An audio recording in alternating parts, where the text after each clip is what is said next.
Our Father, who art in heaven, hallowed be thy name. Thy kingdom come, thy will be done on earth as it is in heaven. Give us this day our daily bread, and forgive us our trespasses, as we forgive those who trespass against us. And lead us not into temptation, but deliver us from evil. For thine is the kingdom, the power, and the glory, forever and ever. Amen.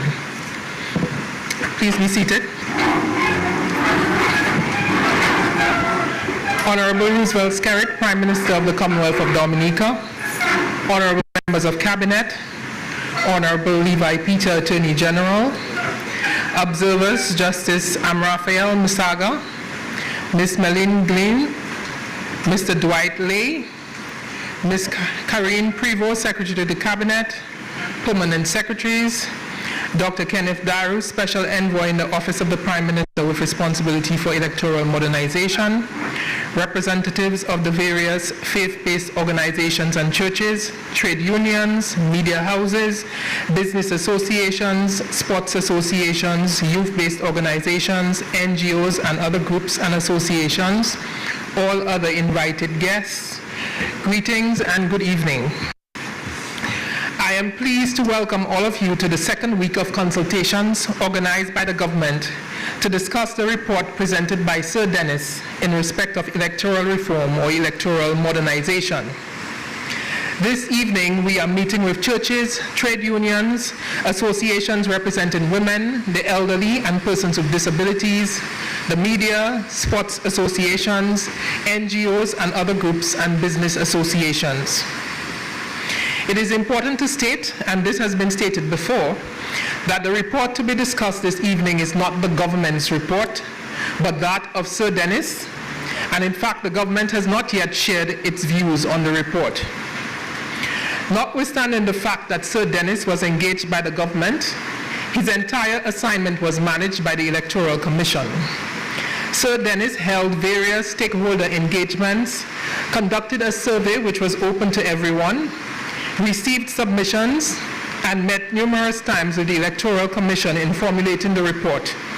He also had extensive discussions with the Electoral Commission on the proposed draft legislation. He is on record as saying that his report is independent and was conducted without fear or favor.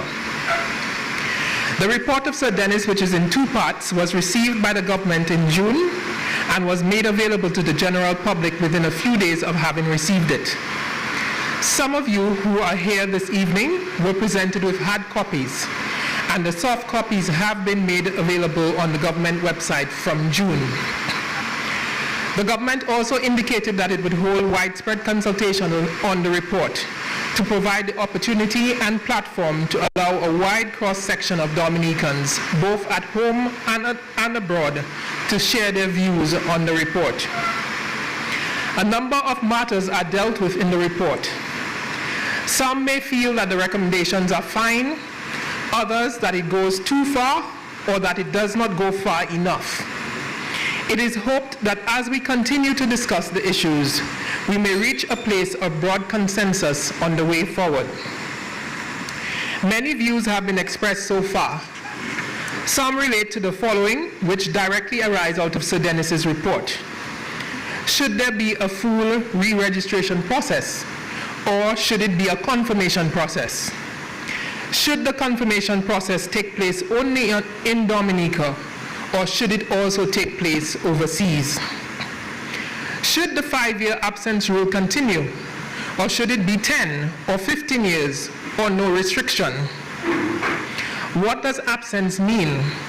Can one visit be sufficient to stop time running against you, or should it be 90 or 50 days as proposed in the report?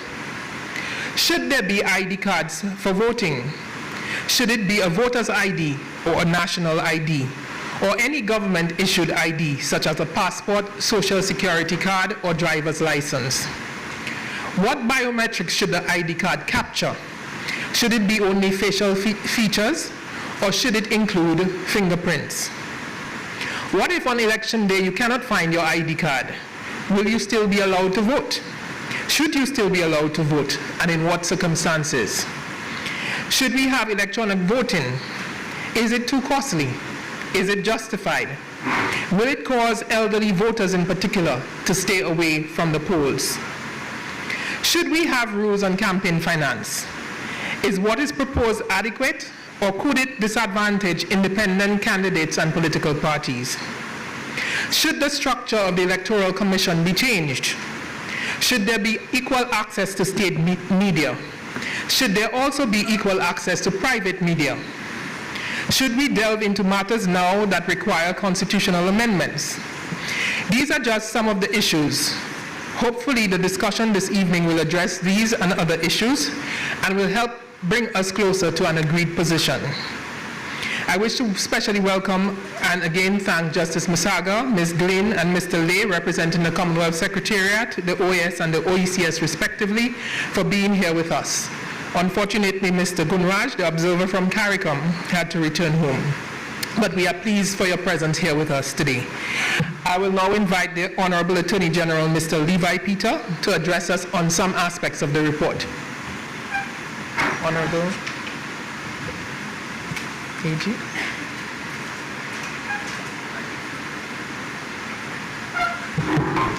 Thank you, Madam Chairperson, Honorable Prime Minister, Cabinet colleagues,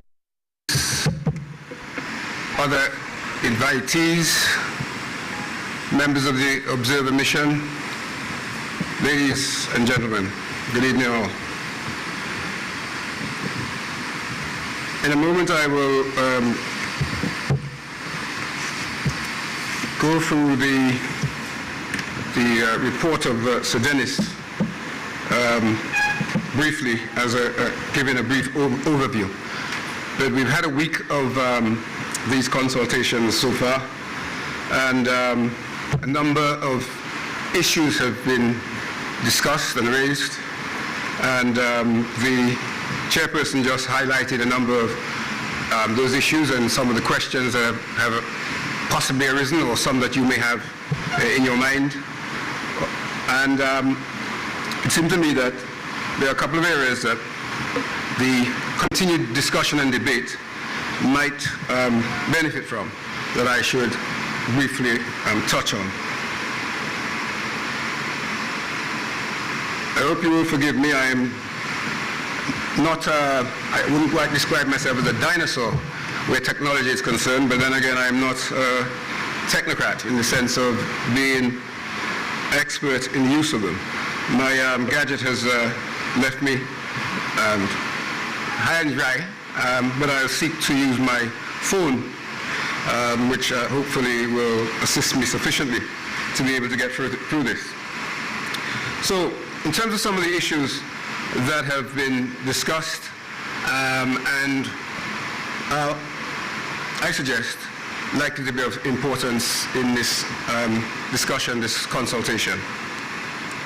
One of them is the question of the role and function of the President, the Electoral Commission, and the Electoral Office in the whole electoral reform process, and indeed in the consultation that is currently taking place.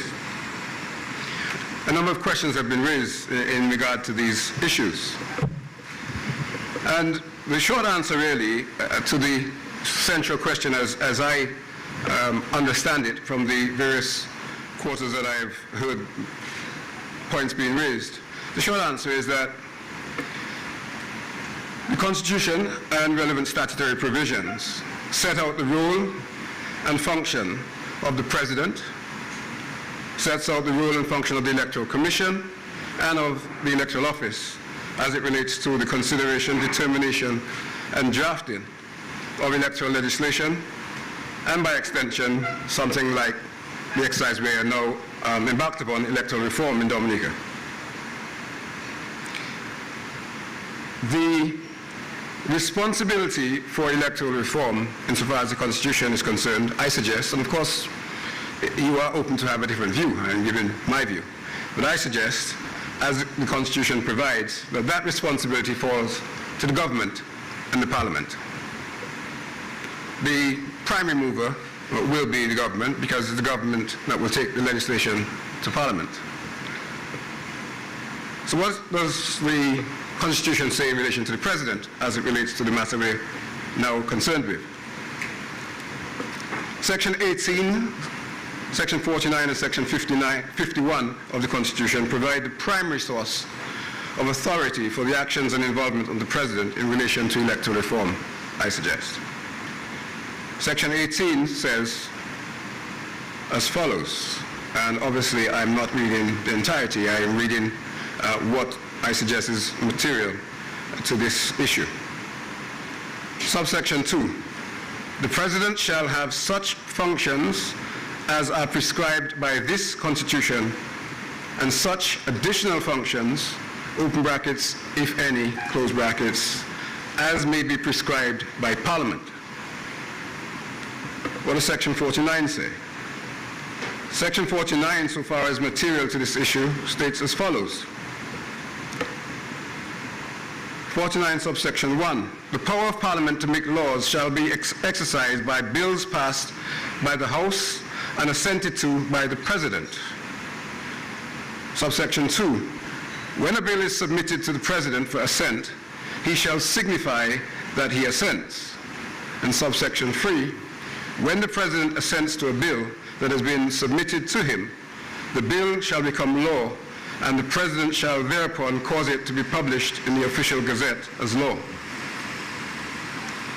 You'll see from those provisions that the President has no formal public role in the initiation, choice, or any other issue with respect to the electoral legislation or electoral reform, other than as is provided to him in the sections that I just read, and the additional section, which is Section 51 of the Constitution.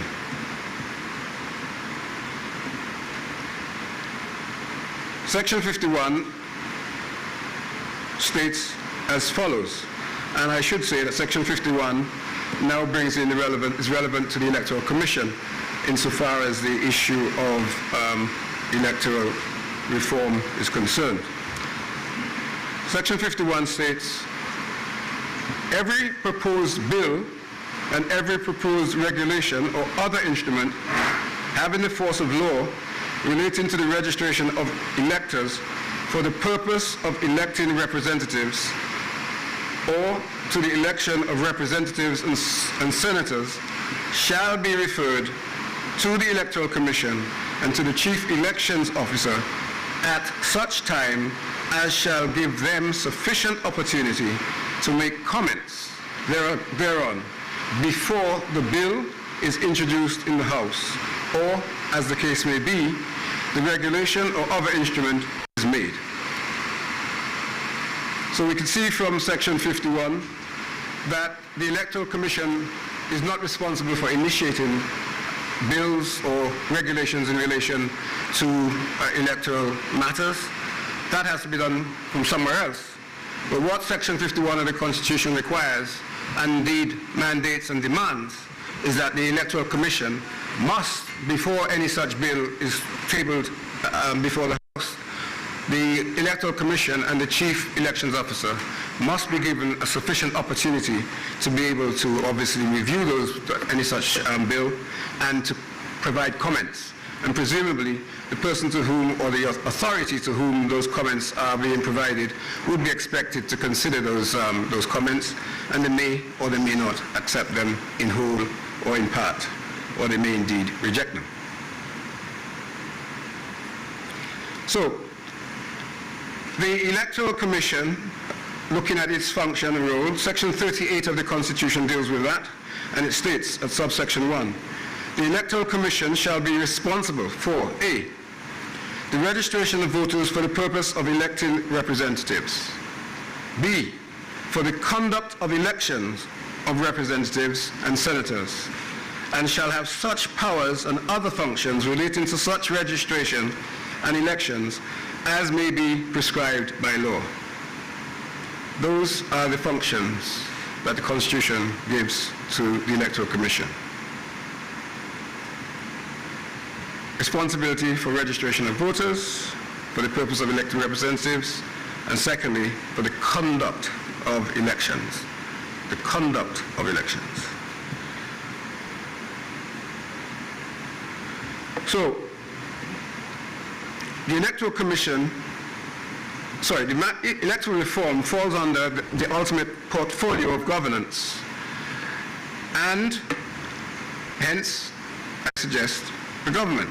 And Section 41 of the Constitution states that subject to the provisions of this Constitution, Parliament may make laws for the peace, order, and good governance of Dominica. And in relation to the government's role in governance, the Cabinet is in turn required to advise the President in the government of Dominica, and the Cabinet is responsible to Parliament for any advice given to the President. That's to be found at Section 60, subsection 3 of the Constitution. I'll read it, it's fairly brief.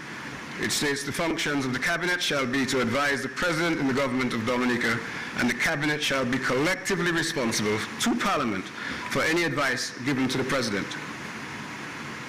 So to conclude on that aspect of the role and functions of the President, the Electoral Commission, and the Electoral Office as it relates to electoral reform and electoral legislation, the practical process is, and it has been applied previously by this government and perhaps others, but certainly this government, is that the government, i.e. the Cabinet, initiates the electoral reform process, including the drafting, or it may instruct the drafting of any necessary electoral legislation.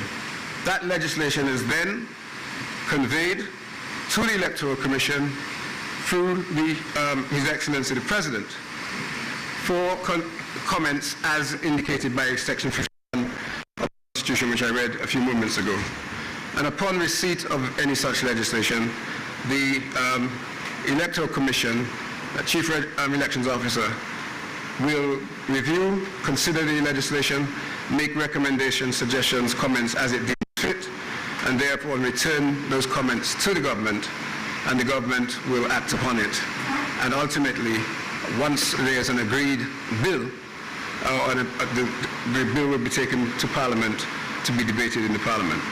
So I just feel it's important and useful that I put that out there. Of course, I've given the relevant sections, and I can provide them subsequently if necessary so that people can read and possibly agree or disagree with me, but at least come to their own conclusions, which is what this whole process is about.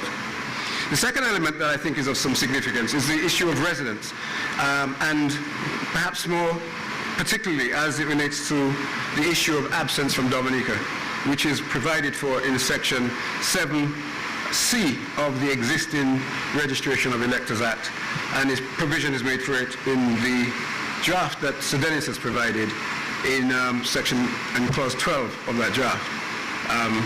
In the existing provision, it provides that a person is entitled to remain on the Register of Electors provided he or she has not been out of Dominica for in excess of 5 years. So Dennis's proposal is that there should be inserted into that a requirement that a person would have to spend. So Dennis's primary recommendation is 90 days, and his alternative is 50 days in the event that people might think that 90 is too long. So 90/50 days is Sir Dennis's proposal. But the important cutoff point, if you will, is 5 years absence from Dominica. Now, in an earlier session, I referred to a Canadian case, which I did not elaborate upon, but I will not go into the case in detail, but again, for information, the basic details of that case, I think, are relevant. The Canadian constitutional position and the Canadian position in relation to its electoral process and its laws mirrored and indeed was identical to ours, to our Section 7C, provided that, well, virtually identical. There's some words slightly different, but essentially it provided that a Canadian elector, a person who was on the register in Canada, but spent more than 5 years out of Canada, would not be entitled to remain on the register. That was challenged by two Canadian citizens who had been out of Canada for an extended period of time. In case of one, some 20 years or so. And the case is, for those who wish to take it, the case is Gillian Frank, Gillian with a G, and Jamie de Jong, which is D-U-O-N-G, against the Attorney General of Canada and others. And it's found or cited at 2019 Supreme Court of Canada at page 1. Now, the significance of that case, I suggest, is that it indicated that in another Commonwealth jurisdiction, which had exactly the same provision that we have, insofar as the 5-year absence rule, the Canadian court held that that was an unconstitutional provision insofar as the Canadian situation is concerned. All of the arguments that are ventilated here were ventilated, and anybody who chooses to read the case will see so. Issue of whether people were paying taxes in Canada, whether they had been out and they were not interested, whether the laws that were passed by the Canadian government were impacting them. All of those arguments were exercised. But the court eventually held, and that was the Supreme Court, on an appeal from the decision of the Court of Appeal. The Court of Appeal had held that the 5-year provision was indeed constitutional and appropriate, wasn't excessive, but the Supreme Court overruled the Court of Appeal and reinstated the decision of the first instance judge who had held that it was unconstitutional. I should also say for completeness that there were 2 of the judges dissented and held the view that the 5-year absence rule was not unconstitutional. So just for completeness, I add that. But the decision of the court was that, of the majority of the court, and what stands, and it is the law of Canada today, is that the 5-year absence rule was unconstitutional. Some of the things that the court said, and I'm just to say briefly, is this. For example, many non-resident citizens maintain deep and abiding connections to the country through family, visits, paying taxes, etc. And it said also that any salutary effects of ensuring electoral fairness are clearly outweighed by the deleterious effects of disenfranchising non-resident citizens who are abroad for 5 years or more. And it went on to say, among other things, the disenfranchisement of long-term non-resident citizens not only denies them a fundamental democratic right, but also comes at the expense of their self-worth and their dignity. Now, interestingly, in Dominica, we have a provision in the Constitution, Section 33, subsection 2, which provides that every Commonwealth citizen of the age of 18 years upwards who possesses such qualifications relating to residence or domicile, and that's an important thing because it's not being mentioned in our discussion so far, the domicile aspect of it, in Dominica, as Parliament may prescribe, so shall, unless he obviously or she is disqualified by Parliament from registration as a voter for the purposes of electing representatives, be entitled to be registered as such a voter. And similarly, every person who is registered, and here it doesn't talk about citizenship at all, it just says every person, and that's at 2B, who is registered as aforesaid in any constituency shall, unless he is disqualified by Parliament from voting in that constituency in any election of representatives, be entitled so to vote. Now, there's a distinction, I suggest, between the requirement for residence for registration and the sub 2B, which simply deals with a person who is registered being entitled to exercise the franchise that that registration brings with it. But those are things that those of us who are taking part in this discussion and subsequent ones may wish to look at, consider in the discussion, in particular in relation to the issue of whether citizens or those who are registered should be required to be constrained by any period of time within or without Dominica. Interestingly, I'm trying to expedite this, interestingly, the right to vote, which is really what this is talking about, has also been recognized within our region, within the Caribbean. In the case of Russell and the Attorney General of St. Vincent and the Grenadines, a 1995 case, which is found in 1995 50-week West Indian Reports at page 127, the court held that the constitutional right conferred by Section 27, which is akin to our Section 32.2b that I just referred to, is twofold. The first is the basic right to be registered as a voter in the appropriate constituency. That right is granted to every citizen who is entitled to the basic right. That concomitant right is a right to vote in accordance with the provisions of any law in that behalf. This means that although the manner of voting is statutory or customary, the right to vote is inherently constitutional. And in the case of Joseph Parry against Mark Brantley, a case from 2012, that's a case from St. Kitts, the Court of Appeal held the constitutional right of enfranchisement is not in doubt. In Russell and the Attorney General of St. Vincent and the Grenadines, this court underscored and explained that the nature of the rights guaranteed by an almost identical provision in the St. Vincent and the Grenadines Constitution held as follows. In applying the law and the regulations, preference must be given to recognition of the right to vote, and the legislation must be construed in a manner which promotes enfranchisement and guards against disenfranchisement.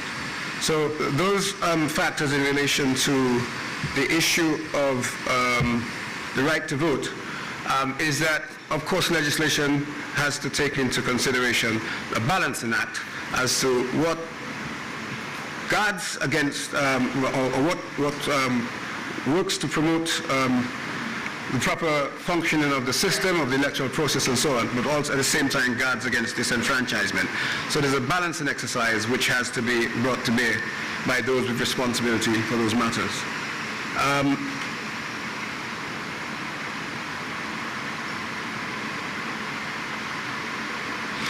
In respect to the issue of virtual constituencies, which has been discussed in these, I think really all I probably need to say is that as a discussion point, it's probably an interesting discussion point, but from a practical perspective, from where I stand, the Constitution doesn't provide for it. Section 57 of the Constitution provides for the boundaries, and Section 30 of the Constitution provides for representatives to be elected consistent to the constituencies that exist. So there would be a need for an amendment to the Constitution to give the authority to create virtual constituencies. So as an informal process, it seems to me, as I understand the law, the virtual constituencies could be something informal that could operate. But as part of a formal process of legislation, at the current time, the Constitution as it stands, I do not see that that is provided for. And Section 30 and 33 of the Constitution, which links the constituencies with the number of representatives, has an impact on that. I think I'll pause there in relation to some of the matters that I felt needed some legal reference, and simply now move to the a brief overview of Sir Dennis's report. As you heard earlier from the chairperson, Sir Dennis's report is in two phases. What I'm saying here is not intended to be any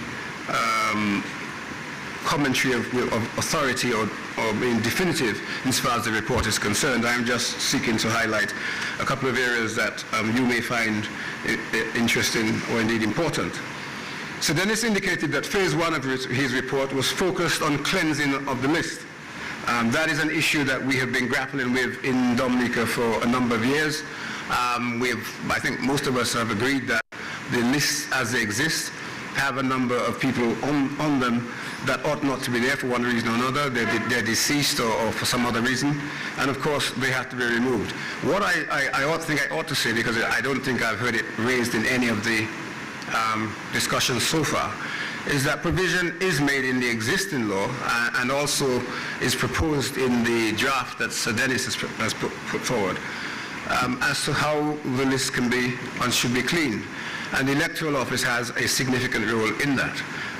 For example, it is the Electoral Office, the Chief Elections Officer and the staff at the office, who would be required to remove the names of deceased persons. And as it stands at the moment, I think every quarter the registry conveys to the Elections Office the names of people who have been recorded as deceased. And one of the, if not the main purpose for that, is to enable those names to be removed from the register. Of course, there is requirement for due process in appropriate circumstances that the Electoral Office would need to take account of, but there is a process. So sometimes the impression is conveyed that there is no process for cleaning of the electoral list. There is. It can be improved, but there is in place a process. Phase 2 of Sir Dennis's report, he described as really being primarily dealing with institutional matters. One, electoral process, which he cited as the issue of access to the media and campaign financing. The second is the Electoral Commission, which he proposed a series of interventions or innovations, including changes to its composition, its financial autonomy, its staffing autonomy, appointment of committees, and so forth. And the third is 4 draft bills that Sir Dennis submitted with his Phase 2, which is the House of Assembly Elections Act 2023, the House of Assembly Elections Regulations 2023, the Electoral Commission Bill 2023, and the House of Assembly Elections Petitions Rules 2023. I'm not going to go into those, but as would be clear, the House of Assembly Elections Bill is intended to replace the existing House of Assembly Elections Act. The most significant parts, I suggest, of the Registration of Electors Act, which deals with registration and the cleansing of the lists, are parts 3 and 5. Those parts deal with things like the issue of residency, ID cards, registration to vote, investigation of the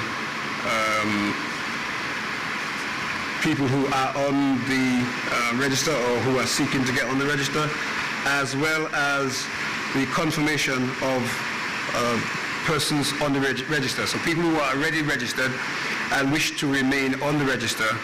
The draft proposes that within a stated period after the Registration of Electors Act would have been enacted, that the Electoral Commission should declare a confirmation period. That period that so let me rephrase it. So the draft proposes that within 30 days of the enactment of the legislation, the Commission would declare a confirmation period.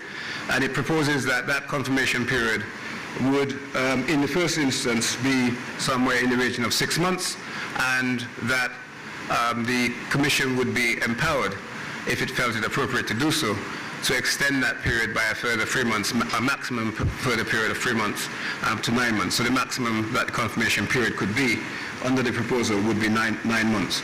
And during that period, any person whose name is actually on the list at the date of enactment of the legislation would be entitled to present themselves and satisfy the Chief Elections Officer and electoral officials that they were entitled to be confirmed, and the process is set out for doing that. And once they had done that, they would be confirmed on the register of electors and would gain all the benefits that go with that, which would include, if an identification card had been agreed upon and was part of the legislation, the receipt of an identification card. So that's the Phase 1. What I suggest is significant, really, in relation to that. In relation to Phase 2, access to the media, as it suggests, the proposal is that all political parties and candidates for elections should be entitled to gain access to the media. But in this instance, it would only be state media, and the proposal doesn't recommend going as far as extending this to private media. I know some people feel that it should. That's obviously part of the discussion that's taking place. Phase 2 also proposed that an electronic voting system be introduced, but it recognized that there were some challenges in doing so at the current time, and proposed that that would occur or should occur as soon as it was possible to do so. And Part 5 dealt with or deals with campaign financing. There are a number of issues raised in relation to campaign financing. Essentially, as the name suggests, so Dennis proposes that there should be an upper limit on the amount that could be spent by political parties during a political campaign. It also suggests that there should be an upper limit on the amount that could be contributed. It also suggests or proposes that contributions should be restricted or not permissible from certain sources, for example, foreign sources and a number of others. If you've read the report, you will probably have seen them and have your own views on those issues. And that really, maybe the final thing that I should add is that the Phase 2 also provides for a number of offences. One of those is so clause 57(3) proposes a maximum fine of 12 months imprisonment, up to clause 70, which proposes a $10,000 fine or 12 months imprisonment. So there is proviso for offences and for consequences for those offences. Now, it may well be that the view of those who are participating in the consultation process is that those offences should be less stringent or more stringent. Those things are open to comments from you, if you so choose. And finally, the Electoral Commission.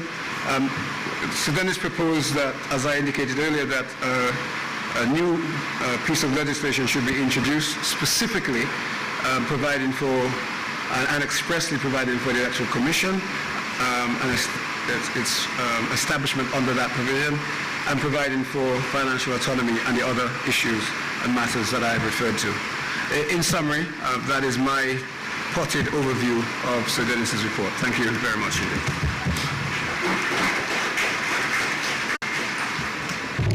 Thank you, Honorable Attorney General Peter, for taking us through some of the salient points and clarification of some issues. I would now like to open up the floor for people to make their contributions to the discussions. I will please ask you to be as concise as possible so that everyone can get the opportunity to speak and share their views. I ask that when you take the floor that you identify yourself, and if you are speaking on behalf of a group, association or organization, please indicate so. Please do everyone the courtesy of allowing them to share their viewpoint uninterrupted. It has worked well so far, so let's please continue in that spirit. And if you want to make a statement on behalf of your group or organization, you are welcome to do so from the podium, or you can remain in your seat and a mic will be brought to you. So the floor is open for anyone who would wish to comment. Sorry. There's a gentleman at the back who has requested the floor.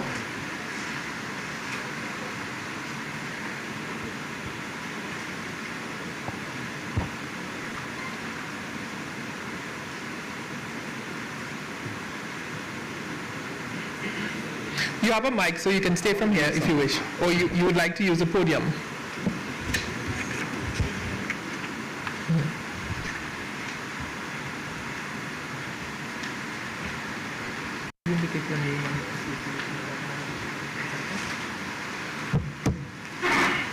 Pleasant good evening to everyone, Madam Chairperson, and to all persons present in there and virtually. I'm Erickson Henry Bertrand, and I am presently principal of the One Primary School, and I'm a minister at Maro Gospel Tabernacle Church.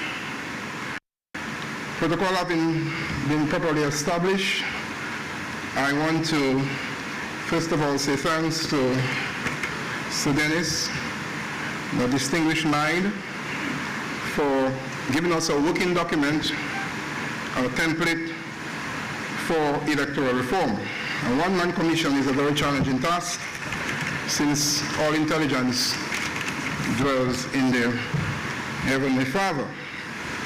But Sir Dennis Byron report provides the impetus and the synergy for a long-term constitutional reform.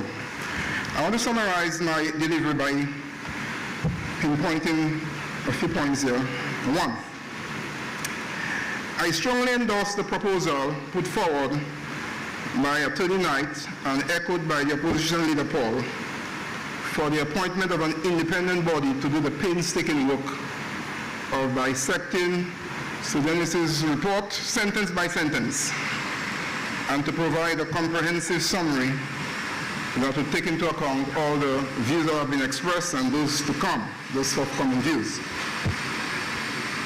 It is proposed that such a committee should be appointed from members of the two arms of government, the ruling arm and the opposition arm, and should constitute members of the Youth Council, members of churches, NGO, businesses, professional, political parties, the diaspora, and the legal community. Such committee should appoint among themselves a chair, and this will preserve the independent integrity of the committee. And they should be given clear terms of reference as agreed by both arms of the government, and they should be paid.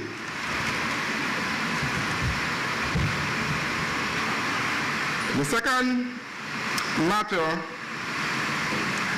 and while we're on this committee also, the committee will do very well to look at what has happened in the East African nation of Kenya. After years of strife and bloodshed and anarchy, they have come up with a very good document. And so there are many lessons to be learned there. Secondly, this matter of disenfranchisement, I do not think that any Dominican person, born Dominican, should be removed from the list. The battle for universal adult suffrage was too costly for us to go about erasing and adding names to persons who may probably not be in the country for whatever number of years. The electoral register is a sacred register, and I think only the names of deceased persons should be struck out without discussions. One thing on that register we should say is that we have a large number of economic citizens, and I think that clear stipulation should be made as to the voting rights of these citizens.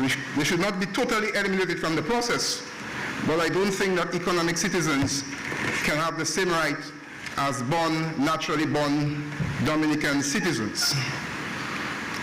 The second matter has to do with the issue of campaign financing. Campaign financing is a very intricate matter, and I think there should be no cap on campaign financing. Every political party should plead, should beg, should raise funds, whatever legal manner money can be raised to fund your campaign. I think that's quite okay. The only issue should be that there should be stringent stipulation concerning the incumbent government using state funds or state apparatus to do their campaigning. There should be some strict regulations on this. On the matter of special voter ID, I think that's just an unnecessary cost. An updated national passport should suffice more than that. The matter of electoral reform also, as I said, is going to be an impetus for constitutional change. And I think it is time to think about a fixed election date and a 4-year electoral cycle. That 5-year business just increases anxiety, impatience, it increases unease in the country, and this is not necessary with all the turmoil that we already have. Also, there should be no more than 2 terms for a sitting prime minister.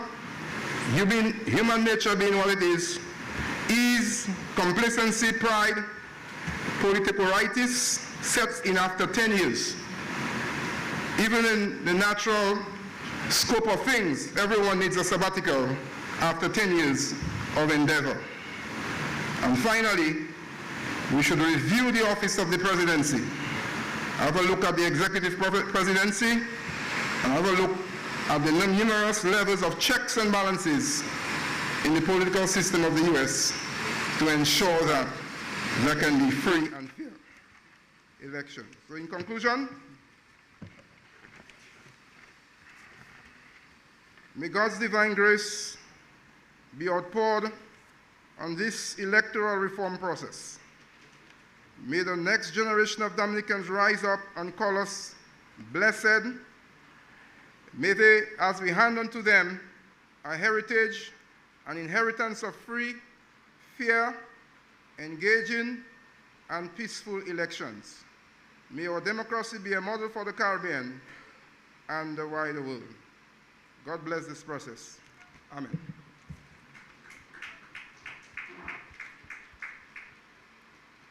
Thank you very much, sir. And just to indicate, there is no separate categories of citizens in Dominica. Once you're a citizen of Dominica, whether you're naturalized or born, you're a citizen of Dominica, and the same rules apply and rights and privileges apply to you. And we have citizens who are from America, from Canada, from the UK, from Germany, from Africa, who have become naturalized citizens, as well as citizens from the Citizenship by Investment program. And we should not forget that all Commonwealth citizens who reside in Dominica in excess of 12 years have the right to vote in Dominica. So, sorry, 12 months, sorry. 12 months. Sorry, so the, please, can we have the mic over? Thank you.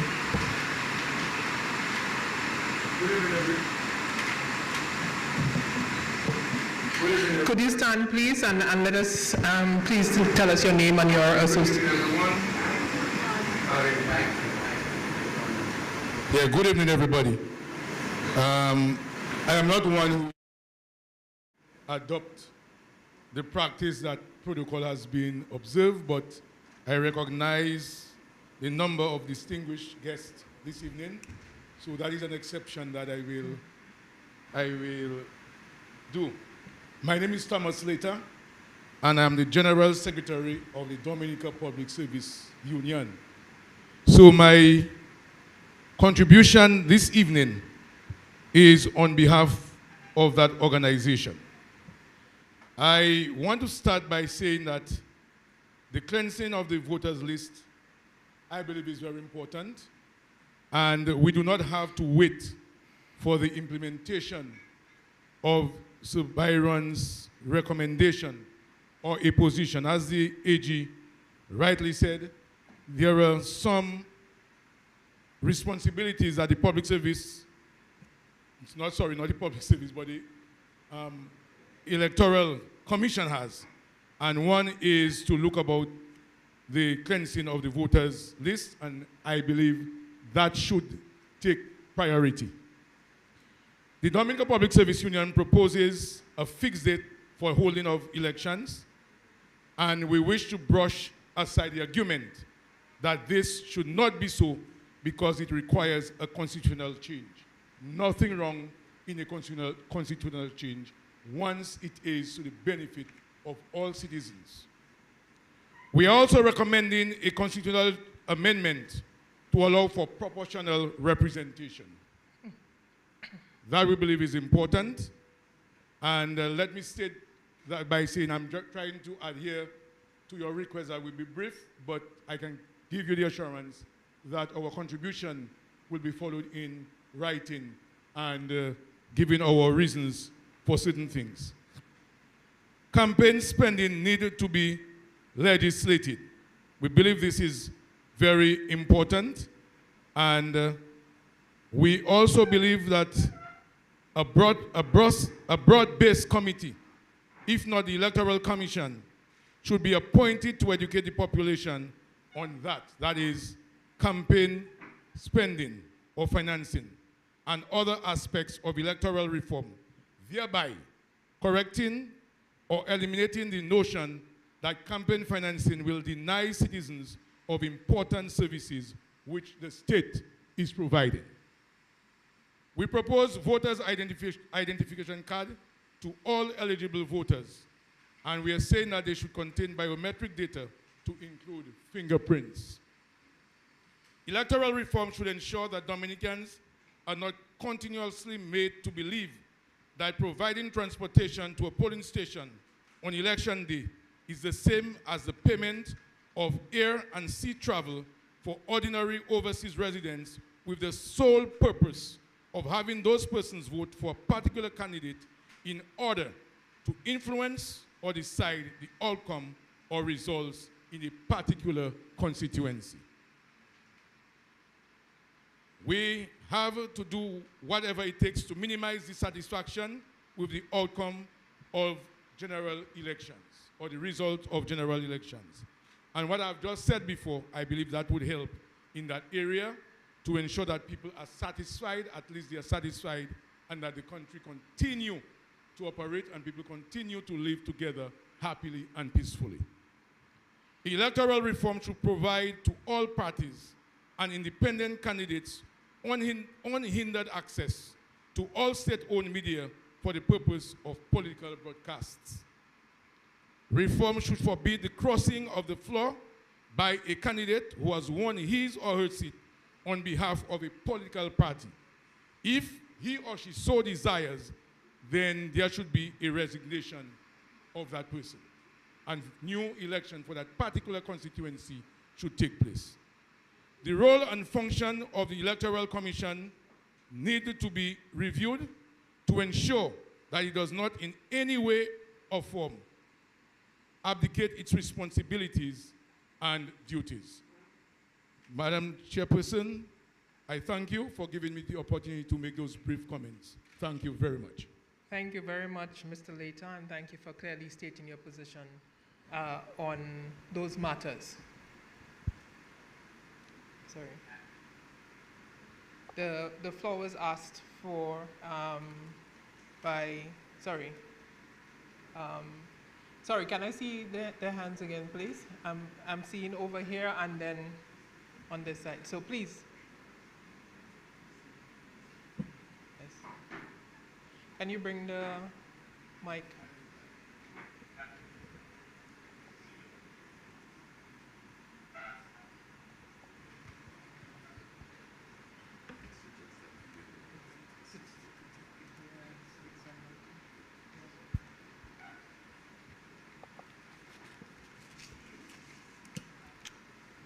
Yeah, thank you, Madam Moderator.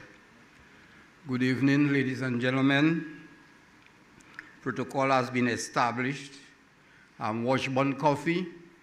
I represent the Concerned Citizens Movement. I'm there in the capacity as president of the Concerned Citizens Movement. Protocol has been established, but let me also recognize members of the head table. It's my understanding that we have visiting consultants from the CARICOM Secretariat, OAS, Commonwealth. So let me also recognize their presence as our guests. Let me thank the organizers for this consultative process that allows CCM to participate and to make this presentation. I welcome this opportunity as President of the CCM to make the following presentation as part of this consultative process on electoral reform. The CCM is a civil society organization whose aims and objectives, mission and vision are to stand as a defender of our country, upholding its democratic principles, to be the voice of the voiceless and to be championing the cause for justice without fear or favor, and to ensure that Dominica remains a democratic country, irrespective of age, gender, social status, or political affiliation. We are champions and watchdogs for constitutional rights, human rights, freedom of expression, social justice, rule of law, accountability and transparency, and good governance, etc., etc. Given such background, our programs and activities are critical and significant to upholding the democratic process and its supportive democratic institutions in the Commonwealth of Dominica. We have a significant profile in the community. We host a weekly radio program on Q95. And as a result, we were therefore a bit concerned that because of such profile, we were not recognized to be officially handed the official copies of the Byron report and to be invited here. However, we are here, and that's good enough. Throughout CCM's existence, we are focused on the need for electoral reform as a major focus to realize free and fair elections in Dominica. Let me punctuate my presentation to make a few critical observations that are of concern to CCM before I make some of our recommendations on aspects of the proposed draft legislation. Concern has been expressed as to the legitimacy of this consultation as organized. In so doing, we question the lead role taken by government in this exercise rather than the Electoral Commission, which is charged with the constitutional responsibility of this process and which has been conspicuously absent by their absolute silence. CCM has always called for the Electoral Commission to act in the public interest. Their notable silence and absence may be tantamount to dereliction of duty, which may be subject to litigation. CCM recognized that consultation between government and the public is intrinsic to effective public policy development and service to the public. However, we also believe that mutual respect for the legitimacy and point of view of all participants is basic to successful consultation. A clear mutual understanding of the purpose and expectations of all parties to the consultation is essential from the outset, and that to our mind and several other persons and organizations seem to be lacking. We are back to where we were many years ago, as if the electoral reform process is just beginning. We seem to be going around in circles. The manner of administration, organization, and logistical arrangements of this consultative process shown signs of impartiality, bias, and lack of good judgment.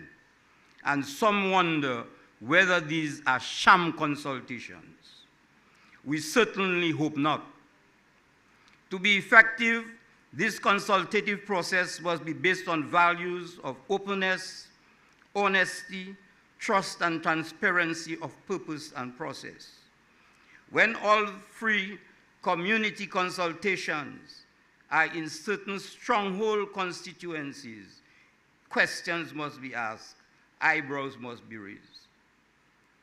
You know, I come from the East, and I wonder how people from Dale East, for example, and in La Plaine is going to get to the Carib territory for the consultation in the East. Just a point of reference. While the CCM welcomes the observers of the Commonwealth, OAS, CARICOM, and OECS, we truly question the rule having regard to previous reports and recommendations on our election process being ignored by the administration, who have went on with elections as usual. We hope that your present observatory status will not be treated with similar disdain. The CCM support the view that a special working committee should have been formulated to work with the Electoral Commission on a final report emanating from the various consultations preceding parliamentary approval of the proposed legislation. Since its involvement in the electoral reform process, the CCM has placed emphasis on the need for enforcement and implementation as regards to voter ID cards, cleansing of the voters list, and enforcement of the residency requirements. We were convinced that the scope of existing legislation made provisions for this to be achieved. CCM emphasis on enforcement and implementation brings into question the role and responsibility of the Electoral Commission in fulfilling its mandate. Notwithstanding any new legislation, the role of the Electoral Commission in enforcement, implementation, and general regulation remains paramount. This is why CCM has questioned the move to spend over $500,000 on a Byron report. We could have found other things to do with that, but I will not go into that now. Let me note that CCM emphasis on enforcement is in line with that proposed by Mr. Tyrone Nicholas, independent candidate for Rosenhoff, in his presentation at a previous consultation last week as part of this process. The Electoral Commission must therefore be given adequate resources, both human and financial, to enable it to carry out its responsibility to the Dominican public in an effective and efficient manner. Let me now comment and quickly on some specific aspects of the Byron report and draft legislation. Firstly, CCM has been collaborating within the framework of the Electoral Reform Coalition so as to find common ground and principle on many of the critical issues being examined and discussed. The CCM is therefore in general support of recommendations presented and submitted by the affiliates of the ERC, including opposition political parties, the Dominica Business Forum, religious organizations, trade unions, and other civil society organizations and individuals, including Justice Dr. Irvin Andre. We submit the following for consideration. 1, registration of voters. CCM support the view for a new process of re-registration of voters. CCM also recommends that only persons who are ordinarily resident in Dominica for a fixed period before an election should be eligible to be registered and vote elections in Dominica. There should be no overseas registration of voters. This can be a costly proposition, and this may not be all-encompassing, as it is likely to leave some persons out, because you may not be able to go in all the nicks and crannies where Dominica is. Will you, for instance, go to Japan, where I understand there is an entrepreneur carrying on some business in Tokyo, in Japan? Will you go there? Dominicans in the diaspora who do not meet the established criteria to vote should not participate in the election. And when I talk about the established criteria to vote, I'm particularly referring to the residency requirements. There is a lot of talk about disenfranchisement.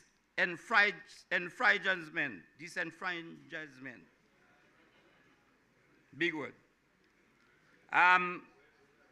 We are looking at it from the point of view of our diaspora brothers and sisters.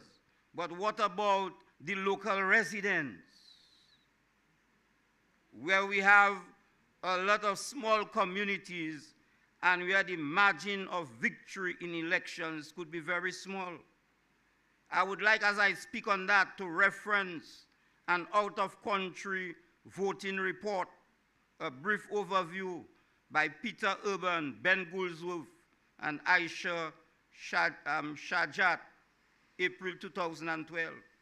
Just briefly, it says here, out-of-country voting is incredibly complex and challenging for election management bodies. Before a nation decides to enfranchise its diaspora, it needs to carefully consider the potential political implications of diaspora voting. This is especially the case when a nation has a large diaspora population compared to the domestic population. In such cases, the diaspora can have a more substantial influence in the electoral result. We don't want to disenfranchise our Dominican brothers and sisters, but if there is a law and there are conditions, we have to respect that. CCM support voter ID cards with biometric data and fingerprinting. To suggest that fingerprinting is in link with criminality in relation to certain mentioned communities where persons are reluctant to fingerprinting is unfortunate. This was mentioned in one of the consultations here by a senior minister of government. We want fixed date for general elections and fixed term of limits for the Prime Minister. We have recognized that this will necessitate constitutional changes, but if we are talking about real electoral modernization, that is the modernization we must seek to put in the system, brothers and sisters. We welcome legislation on campaign finance, and this should not be unnecessarily procrastinated based on remarks I heard by the Prime Minister in a previous consultation. Equal access to both state and privately owned media, fixed limits on campaign finance expenditure. We welcome the capping on campaign finance expenditure. We are not leaving out everything. We are welcoming some of the stuff that is in there.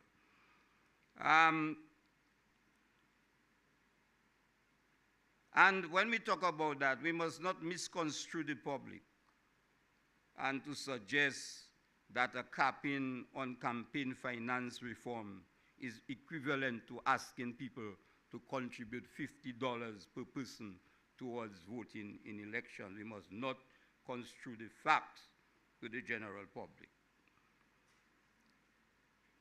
And to also suggest that the Treasury will have to pay for campaign finance.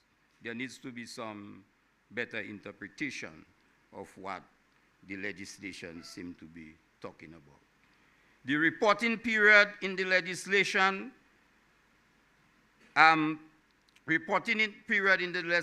should precede and include the stipulated campaign period in the draft legislation. The requirements for audit, again, I heard comments to suggest that audit expenditure may be costly to political parties. But political parties are not unlike other organizations and should stand the test for good governance. And the audit is a requirement of good, is a principle of good governance. So we would like to see auditing of the political parties. I don't think that we should make comments to suggest that political parties may not be able to afford auditing.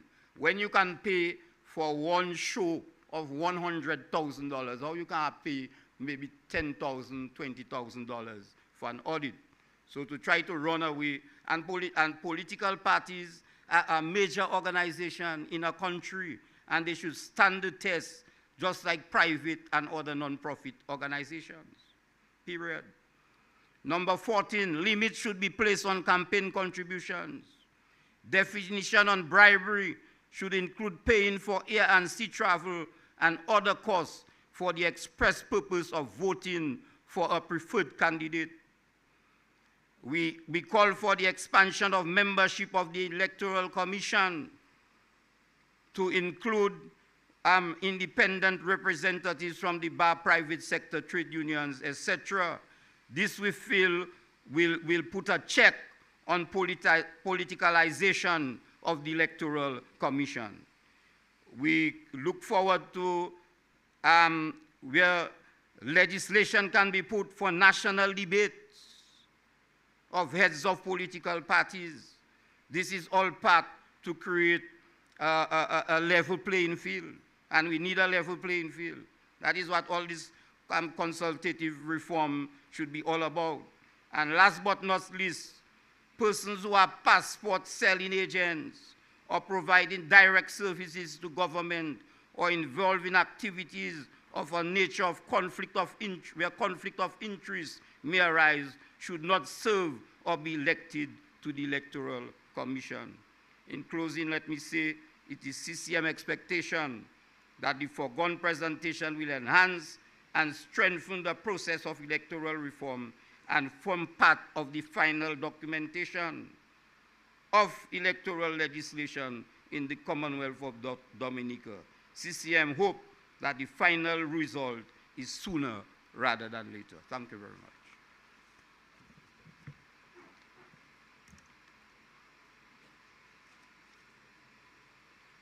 Thank you very much, Mr. Coffey. Just to let you know that the suggestion of $50 per voter was a suggestion made by a participant here earlier in the consultations. And also to just make the point that you indicated that there should be no overseas registration of voters. I don't think that is what has been proposed. It speaks to the confirmation of persons who are residing overseas. So there's a difference between the confirmation and registration. So we have to be careful about that distinction. I would like to give the floor to Mr. John Jules and then Mr. Bob. I know other persons have requested the floor, and we will come to you in time. Thank you. Mr. John Jules.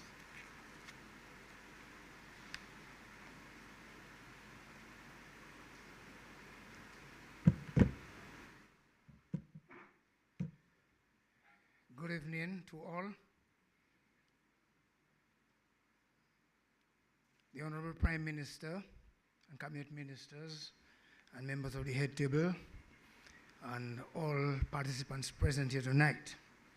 My name is Yolan John Jules. I'm the President of the Dominica Association of Local Authorities and First Vice President of the Caribbean Association of Local Authorities and a member of the Board of Directors of the Commonwealth Local Government Forum. I am very happy to be here tonight to discuss the local government reform. First of all, Dominica, we have two systems of voting. The first, we have central government. Second, we are local government. I am not pleased that, first of all, I am going to Annex 2, and I see a long list of people who were invited to provide written submission towards the electoral reform in Dominica. And I see a number of associations there. And DALCA, the association representing local authorities, was not invited to present a written submission. I am very dissatisfied with that one. But the electoral office is responsible for elections in Dominica. Elections takes place every 5 years to elect a government and every 3 years to elect local government. Or every 3 years is not like Trinidad or Jamaica or Guyana, where they have one elections for the entire country and all political parties send up the candidates for local government. The local government system, we contest as individuals. All of us support a political party, but when it comes to election for local authorities, we stand on our own, presenting ourselves to the people for elections. I should be the longest serving councillor in Dominica. I've contested 16 village council elections and won all. I cannot lose an election.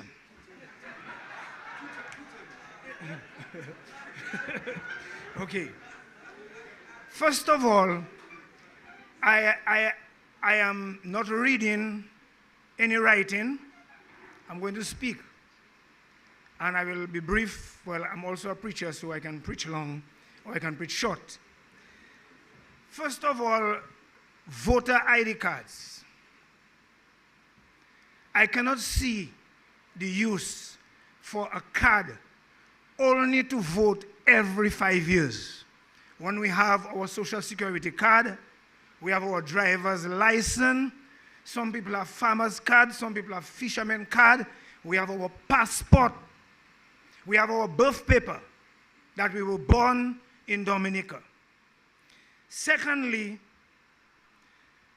I am listening to all the sessions, and I think a Dominican is a Dominican wherever you live in the world. You were born in Dominica, you have a birth certificate saying that you were born in Dominica. I cannot see the reason why if a Dominican spends 5 years or more overseas, they should take off their name from the voter's card. Well, take their birth certificate also away from them because they have no more rights in Dominica. I believe that any Dominican who has registered at the age of 18 to vote, whether for central or local government, should have the right, whether they are living in Jupiter, Mars, England, wherever they are living, and they step their foot on Dominica, even if it's on election day, they have a right to vote because they were registered. I cannot understand what they're talking about cleaning the voters list. Cleaning the voters list, you clean the voters list of people that's dead. They cannot be here. I even heard some people saying that they saw dead people voting. I cannot see a dead person because when you put them underground, you can see them again. So I was wondering how they see dead people voting. So as the president of the local authorities, I would like to say that we would like to be included to give our input because we sat together and we did the local government reform, which have to do with voting, who can contest on elections, and many other avenues that have to do with local government. So the local government reform, I think we should bring it in to this reform and just have one big thing because the local government reform is very powerful. If you go through it, I think it's with some with cabinet or with the minister still, but since 2012, it was presented. So I, as the president of the association, I would like to see it come into this reform to make the thing look nicer. Okay, so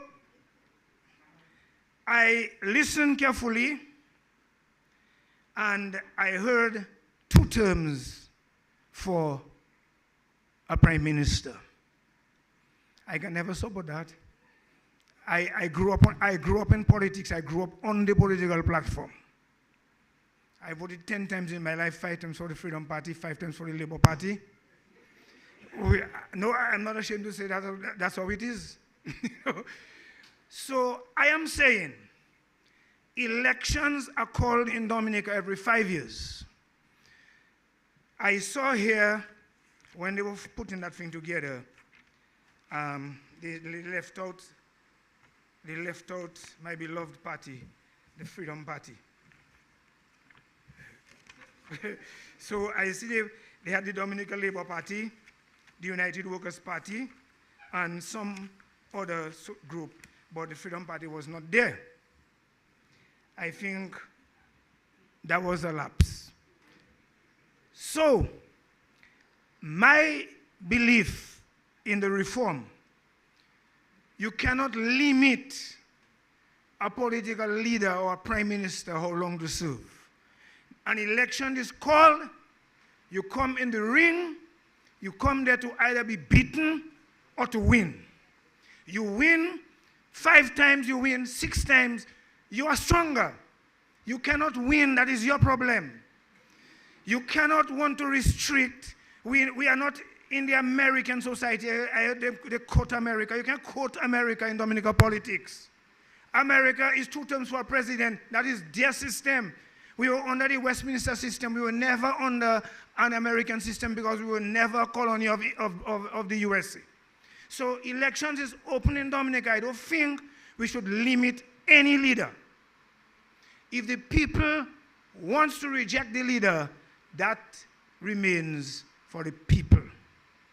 And if a Dominican lives anywhere in the world and they want to come to Dominica to vote, nobody should prevent them from coming here to cast their ballot. So the level playing field is when you come to the ring, you come prepared, you come ready. Whether you have finance or not, everybody should have their liberty to raise their funds for their campaign. If you cannot raise funds for your campaign, ça c'est affaire. If you can raise funds for your campaign, good for you. So the strongest person beat.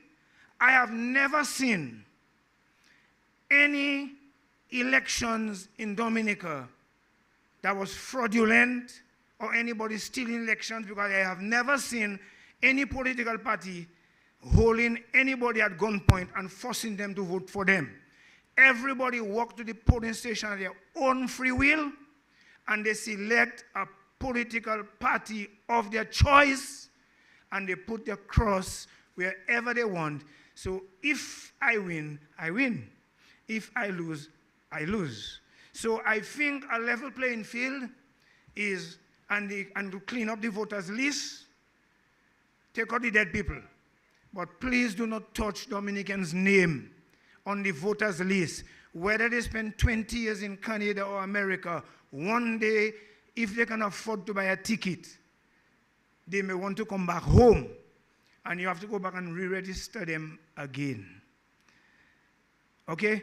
So cleaning up the voters list, take out all the dead people, so nobody will see dead people voting again. I can recall in '95, I was sitting at the Freedom Party headquarters in Roseau, going through the voters list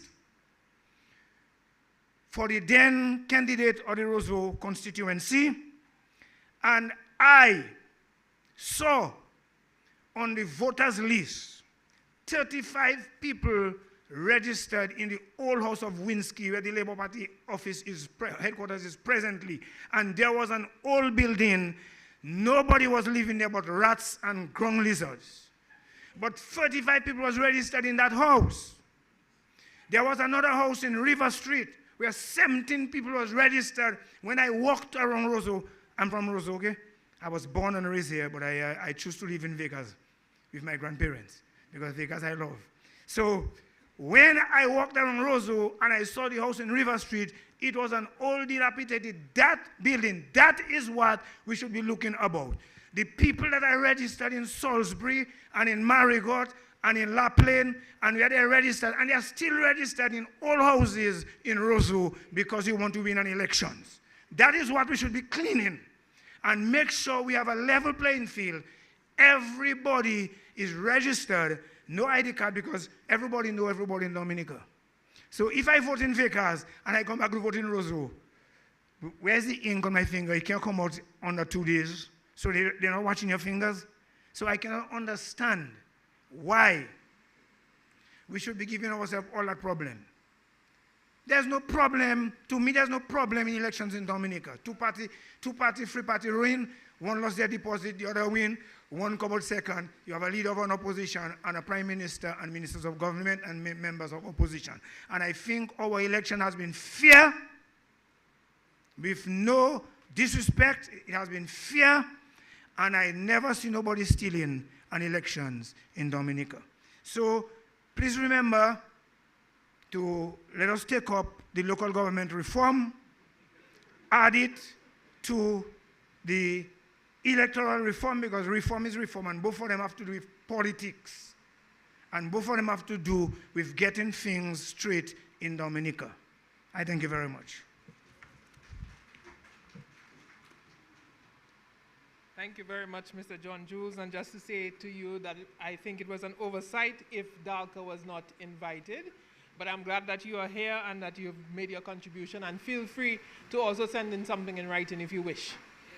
I would like to give the floor now to Mr. Darrell Bob. And he will be followed by Pastor Rodney. I've taken note of your Monsignor.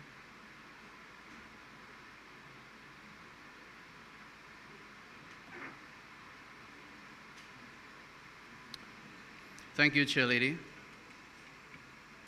Honorable Prime Minister, Cabinet members, OAS, OECS, Commonwealth Secretariat, the media, Monsignor John Rhys, congratulations.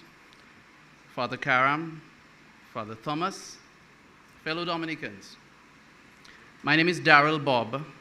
I'm the president of the Dominica Business Forum, and I'm here to present the final report and recommendations for the review of the draft electoral legislation in the Commonwealth of Dominica. The Dominica Business Forum, Inc. was established in December 2012 through a memorandum of understanding signed by 10 private sector organizations for the following purpose: establish a platform to strengthen the representation and articulation of the interests of the Dominica business community and matters connected thereto, establish guidelines for collaborations between the parties in pursuing their respective mandates. As the consolidated mechanism, institution, think tank, and voice of the private sector on matters of micro and macro importance to business and civil society, and to exist alongside the respective members of associations. The Dominica Business Forum, Inc. is registered as a non-profit business organization under the Companies Act of the Commonwealth of Dominica. To achieve the overarching goals of free and fair elections that would preserve the Commonwealth of Dominica's constitutional right to choose its government, and even more importantly, to preserve the rule of law in Dominica, the Dominica Business Forum, Inc., in collaboration with the organizations and individuals who participated in the review process at the National Consultation on August 3rd, 2023, at which Sir Dennis Byron made a presentation, proposes the following. 1, the voters list should be cleansed annually, not merely of deceased persons, but also of anyone who has not been ordinarily resident in Dominica for at least 5 years. 2, unless otherwise provided, the right to vote is limited to a citizen of Dominica of 18 years or older who is ordinarily resident in Dominica at the time of the calling of an election. 3, for the purpose of this legislation, the definition of ordinary resident is as follows. Ordinary resident means a regular and habitual mode of life in Dominica, as opposed to a temporary sojourn, vacation, visit, or transitory presence. Does not include the provisions involving Commonwealth citizens which remain unchanged.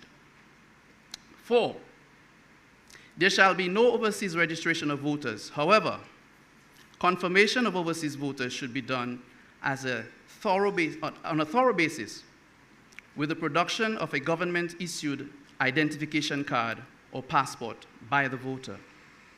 5, the Electoral Commission shall have the authority to remove from the voters list the names of all persons who have not resided in Dominica for a minimum of 5 years. 6, Dominicans who are ordinary resident overseas who are 18 years or older can vote in 2 virtual constituencies to elect representatives who would represent the interests of Dominicans abroad. This provision would involve a constitutional change. 7, on the day of elections, it is an offense for an elections officer to ask a voter for his or her ballot before the voter places the ballot into a ballot box. 8, general elections shall be held on a fixed date every 5 years. The provisions would involve constitutional change. 9, the Constitution should provide for a hybrid system of first past to post and one of proportional representation as a counterweight against the concentration of and abuse of power by a prime minister and his or her party. A similar constitutional change was recommended by the Honorable Justice Telford George in his 1999 constitutional report. 10, there shall be fixed limits on campaign spending, not merely during a reporting period, but also during the 6-month period preceding such a period. Spending in each constituency by a candidate or political party is limited to $100 per person living in that constituency, subject to negotiations. 11, the breach of any provisions of the legislation governing elections in Dominica is punishable by a fine, custody, or, in appropriate circumstances, disqualification from contesting elections in the future. 12, all eligible voters in Dominica shall be issued voter identification cards. The voter identification cards shall contain biometric data including, but not limited to, fingerprints. 13, voting in more than one constituency by a voter during an election shall be an offense, punishable by a term of imprisonment. There is no mention in Sir Dennis's Byron's draft laws and regulations of this clause. The payment of air or sea travel for a person ordinarily resident abroad with the express or implied intention of having that person vote for a candidate or his or her party, or to refrain from voting, constitutes the offense of bribery, punishable by a fine, custody, a time of imprisonment, or where appropriate, disqualification from contesting future elections or elections in Dominica, acknowledged in Sir Dennis Byron's report, but omitted in the draft laws and regulations. 15, the payment of overseas or foreign entertainers by a candidate or political party to provide entertainment during an election with the express or implied intention of persuading voters to vote for the candidate or his or her party, or to refrain from voting, constitutes the offense of treating, which is punishable by a fine, a term of imprisonment, or where appropriate, disqualification from contesting future elections. 16, a special prosecutor shall be appointed by an independent tribunal or body, rather than by the Attorney General, to prosecute any violations of election legislation. The Director of Public Prosecution shall have no jurisdiction to prosecute election offenses, and there is no mention in Sir Byron's report of such.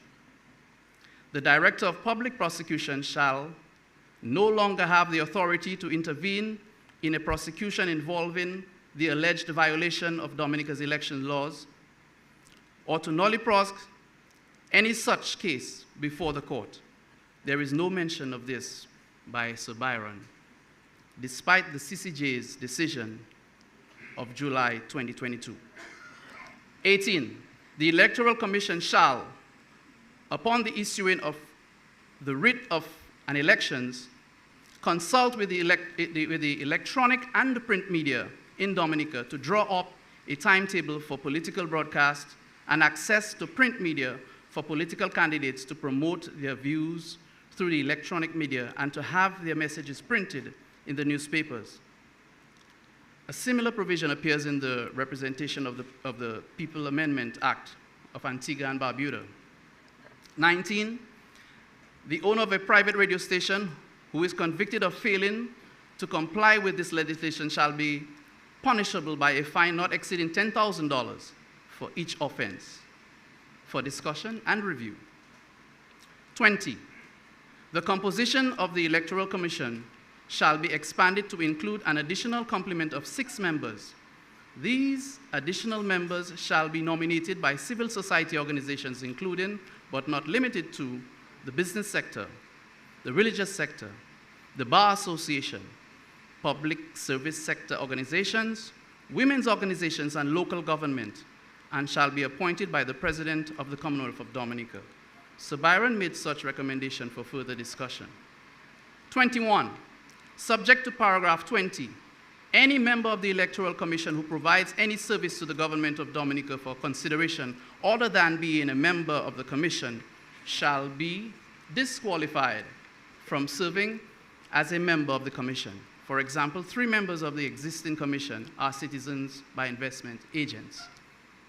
22, a fixed amount of money shall be made available to the Electoral Commission by the government of Dominica to enable it to exercise its duties and responsibilities as recommended by the Electoral Commission, to be disbursed to the Commission within a period not exceeding 60 days after the national budget address. Sir Byron made reference to this issue. 23, the political leader of each political party contesting an election shall engage in at least 3 debates prior to the election. There is no mention of this by Sir Dennis Byron. 24, each candidate of the major parties contesting a general election who is not a political leader must engage in at least 1 debate with other candidates in the constituency he or she is seeking to represent during the reporting period of the election. There is no mention by Sir Byron of this clause or the idea. Any candidate, 25, any candidate who wins an election as a representative of a political party and intends to switch to another political party, whether in government or opposition, shall resign as a parliamentarian and participate in a by-election to allow the electors to approve the decision to switch sides. There is no mention of this by Sir Byron.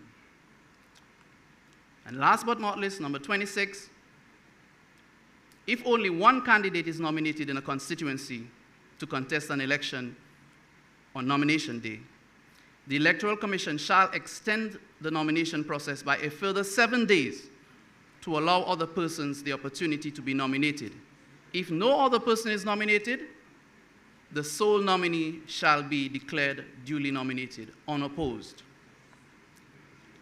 Constitutional implementations of proposed reforms. The Dominica Business Forum, Inc. is aware that a few of the reforms proposed above necessarily involve a change in Dominica's constitution and therefore may require a lengthy period of time to be approved. These include A, a fixed date for general elections, B, a hybrid system of first past the post and proportional representation, or rather proportional representation, C, appointment of a special prosecutor, D, composition of the Electoral Commission. We believe that it is imperative to propose these changes to be made as soon as possible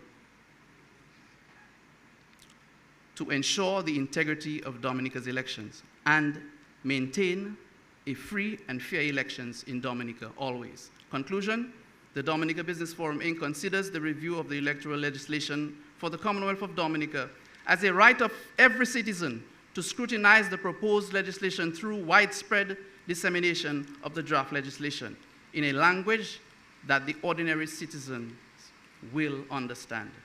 The Dominica Business Forum, Inc. is therefore pleased to share this document with all Dominicans to assist in the process of achieving meaningful changes to the electoral legislation, and in this regard, encourages all persons and organizations to use this document as a guide to their contributions at the government-sponsored consultations. Thank you, ladies and gentlemen. Thank you so much. God bless you.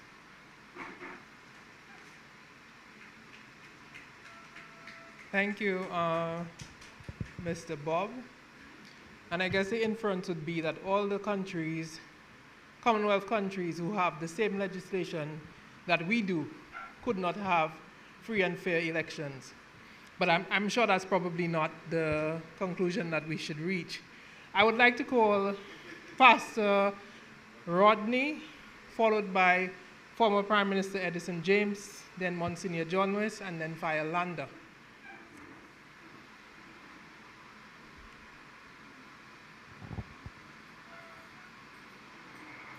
Thank you very much, Madam Chairperson. I decided to be here this evening, and I relish the opportunity to share some thoughts on behalf of the Dominican Association of Evangelical Churches. We will submit that report as requested to the Cabinet Secretary, I believe it is. So I will provide a summary, if you like, of that report. I don't usually love making excuses for myself, but tonight I need to make one because I'm here at great sacrifice. I am really in bodily pain, even as I sit on your comfortable chair. And I do not want to ask the Honorable Minister of Finance to help fly me out of state. So sometime after my presentation, Madam, with your permission, I will excuse myself. The DAC is mindful that the electoral reform process in Dominica has been a long and arduous one. And we welcome this initiative, hopefully to bring this to a head. We also observe that not everything that we ask for or people will request can be done immediately. And so we are hoping that this is going to be a continual process over time where we will get to some place where the people of the lovely Commonwealth of Dominica will be happy with. Government was instituted by God as his servant for civil control of law and order. And Romans chapter 13 from verse 1 through to 5 makes government officials God's instruments to accomplish his purpose for the good of civil control. In any functioning democracy, the authority of the government can only derive from the will of the people as expressed in genuine, free, and fair elections held at regular intervals on the basis of universal adult suffrage. And as I say that, the preamble of our Constitution and Chapter 1 in particular references, in my humble view, the purpose of governance and election. We've listened to many comments over the last few weeks, and in our view, in our executive consultation, we have the considered opinion that a lot of the comments that we fly over are more emotional comments rather than those based in facts or law. Question of who pay taxes and where your birth certificate is from, and so on, in our view, are emotional statements. Why? Because voting was fought for and some people died for, not because you pay taxes, but because you want to decide who in the words of a former judge, who your elected representatives are, meaning that voting is for the matter of governance, not for anything else. In a democratic society, we vote so that we decide who governs us.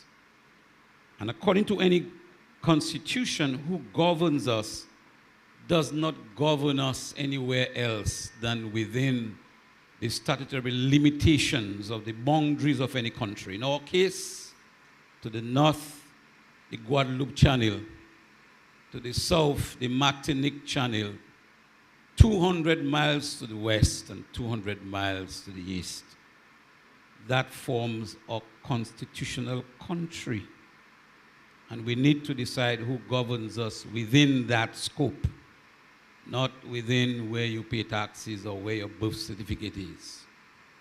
There are other arguments that we can use for that, but we will rest, and I will, like I said, submit that in our report. We are grateful to the executive branch that we've recognized that we need some form of reform.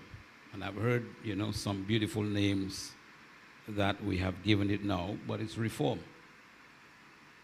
And we are glad that we could engage in that process. However, we are concerned that that process should be made not just transparent, but as fair as possible.